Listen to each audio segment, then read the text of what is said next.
So Marcus, what have you seen as the impact of what they call in the States as the Great Resignation, but here in Europe we'd see as our ageing IT workforce? Well, first of all, there's the obvious, it's a technology that's been around for 40 years. And therefore, what we're getting, if we've got that ageing workforce, is people moving out of that expertise, and there's no one really replacing them. So a lack of general expertise in that space in the first place. Yep. And the way that companies are trying to solve that is they're trying to bolt on that expertise to other roles within IT. And as you and I know, actually, it can be a real full-time role. You've got to be chasing your customers.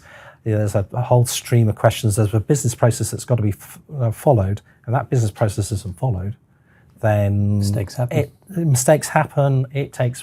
What should be an onboarding of a day or so turns into weeks, turns into months, and things. So it really needs sort of people who are quite dedicated to the role. From my side, that's what I've been seeing.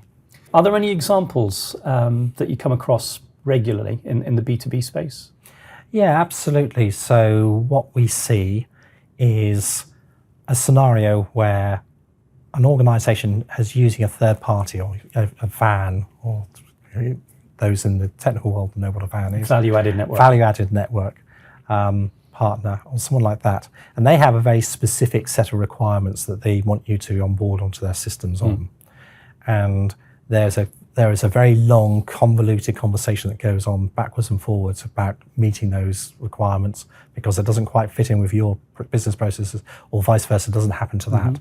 And therefore, that communication process will take quite a while to do that. Now, if you're only popping in and out of the EDI world from time to time, you can quite easily lose a trace of that. Whereas if you work in that space all the time, then those are questions which you deal with day in, day out. Second nature, and it just happens. And therefore, what you end up is the non-specialists it'll take them 3-6 months to onboard someone. Specialists will do it in days, weeks. That's the difference we see.